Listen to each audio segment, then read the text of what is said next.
en la entrada vehicular. Se colocaron chapas para resguardar los controles de las bombas, ya que en diversas ocasiones se detectó la manipulación de estos equipos, provocando el desbordamiento del agua de los tinacos, principalmente en el módulo 8. Derivado de los acuerdos alcanzados en la asamblea del 2 de junio del año en curso, se realizó el cambio de tarjetones, a efecto de identificar a quienes no están al corriente en sus cuotas de mantenimiento, para que el personal de vigilancia no les dé el servicio de abrir la puerta vehicular. Asimismo, el acceso a los elevadores de los módulos 3 y 8 se restringió a los residentes que no cubren sus cuotas de mantenimiento, mediante chapas de seguridad. Se realizó la recarga de extinguidores. Se colocó un techo de policarbonato donde se ubica la correspondencia. Durante el mes de marzo, se registraron en la Ciudad de México varios sismos, siendo el más fuerte el del día 20 de marzo, con una intensidad de 7 grados en la escala de Richter, por lo que se solicitó a Protección Civil de la Delegación Cuauhtémoc realizar una inspección para determinar si nuestro inmueble había tenido algún daño estructural que representara algún riesgo para los habitantes. Una persona de la delegación acudió a realizar una inspección al inmueble, en la cual se informó que los agrietamientos presentados se visualizaban a nivel superficial, es decir, solo en los acabados de las paredes, sin implicar algún riesgo. Desafortunadamente, y a pesar de que se presentó por oficio el requerimiento, nunca se tuvo la respuesta por escrito de la visita realizada y del dictamen expresado de manera verbal. El 9 de mayo del 2012, se reportó la descompostura del elevador del módulo 3 y de acuerdo a la revisión del señor José Luis Soto, encargado del mantenimiento de elevadores, el daño era fuerte, pues los valeros ya no estaban funcionando y era necesario bajar el motor y cambiarlos. En este primer diagnóstico, se estimó el costo de la reparación en aproximadamente 48,000 pesos, cantidad con la cual no se contaba, razón por la cual fue necesario convocar a los habitantes de dicho edificio para notificarles de esta situación y tomar decisiones al respecto. En la reunión de información del 18 de mayo del 2012, los residentes asistentes a la misma acordaron no reparar el elevador hasta en tanto las personas que registraban morosidad de ese módulo se pusieran al corriente. Ello a pesar de las molestias que a ellos les implicaba y de encontrarse al corriente en sus pagos de mantenimiento. Asimismo, en dicha reunión, el señor José Luis Soto ajustó el presupuesto inicial de 48,000 pesos a 25,900 pesos por estos trabajos, que incluía no solo el cambio de valeros, sino otras reparaciones. En ese contexto, el residente del 502 ofreció con la finalidad de abatir costos, realizar el trabajo de quitar los valeros, comprarlos y volver a armar el motor, ya que manifestó tener conocimiento de estas piezas, del armado de motores e incluso de tener el contacto con un taller dedicado a esta labor. Adicionalmente, sugirió que se adquiriera un extractor, ya que lamentablemente este tipo de averías pueden ser recurrentes en los elevadores. Tomando en cuenta este ofrecimiento, en una segunda reunión se llega al acuerdo de que José Luis Soto y el residente del 502 trabajarán de manera conjunta en la reparación del elevador. Desafortunadamente, esta decisión provocó que estos trabajos se demoraran y que ninguna de las partes asumieran al 100% la responsabilidad de los resultados, ya que José Luis Soto mostró en todo momento inconformidad con los trabajos realizados por la otra persona, lo que no permitió avanzar ni concluir la reparación en menos tiempo, y a su vez, el señor Froilán, a quien el residente del 3502 le encomendó algunas tareas, de igual manera no tuvo una participación ni profesional ni eficiente. No fue sino hasta el mes de agosto que se puso nuevamente en funcionamiento este elevador, cuyo costo de reparación se muestra en el siguiente cuadro. Durante los meses de junio y julio se estuvo registrando el derrame de agua en el roof garden de la residente del módulo 8504, siendo ocasionado algunos por averías en los electroniveles de los tinacos y otros, en apariencia provocados, al encontrarse que los controles de las bombas del agua habían sido manipulados. Estos incidentes y el hecho de que la coladera de dicho roof garden se encontrara tapada ocasionaban una acumulación abundante de agua que al momento de ser evacuada provocaba molestias en los vecinos de dicho módulo, en particular a la residente del 504, así como averías en el elevador.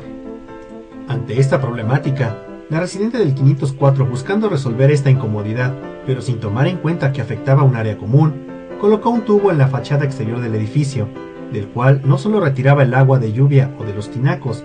sino también los desechos de su mascota, que ocupaba esa área, ocasionando así molestias a los vecinos que transitan esa zona del estacionamiento. No fue sino hasta que el arquitecto Herón Sánchez y su esposa, residentes del departamento 503, quienes también ya estaban siendo afectados en su propiedad por esta situación, se abocaron a identificar las causas de este problema. Finalmente, y no sin antes realizar una serie de pruebas y búsquedas, ya que no contamos con planos o croquis para apoyarnos en este tipo de situaciones, lograron encontrar que el tubo que conectaba del roof garden al desagüe del estacionamiento estaba completamente sellado con mezcla de cemento, por lo que una vez localizado el origen de este asunto, se procedió a realizar las reparaciones correspondientes. En el siguiente cuadro se muestran los costos respectivos.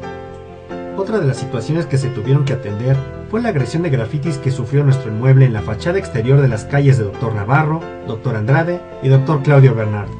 dando una presencia muy desagradable y descuidada del condominio. El clima que prevaleció durante los meses de junio y julio de constante lluvia, además de no contar con fondos suficientes, no permitieron atender de inmediato esta situación.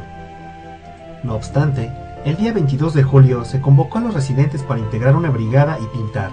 En esta tarea, agradezco la entusiasta participación de Fernando Lecuona, del 6204, del profesor Javier Gutiérrez, del 3403, Sofía Romero y su esposo, ambos del 5203, Diego y Osvaldo, del 5304, Carolina, del 3303, Araceli Castañeda, del 7403, y Mario Flores Altamirano. Sin embargo, como hemos observado, la fachada de la calle de Dr. Andrade nuevamente ha sido grafiteada,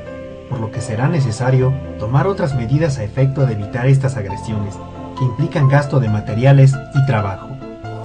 Una problemática que también se estuvo presentando en el exterior del condominio fue el derrame de aguas residuales sobre la calle de Dr. Navarro, la cual se empezó a registrar desde el 16 de septiembre y no fue hasta principios del mes de noviembre que, mediante un trabajo realizado por el señor Salvador, encargado del mantenimiento, quien logró destapar el tubo que se encontraba obstruido. Cabe hacer mención que se realizaron diversas gestiones en la delegación para atender esta situación, pero en las visitas que hizo el personal de dicha instancia, únicamente se dieron informaciones confusas para deslindarse e incluso cobrar trabajos que no eran necesarios.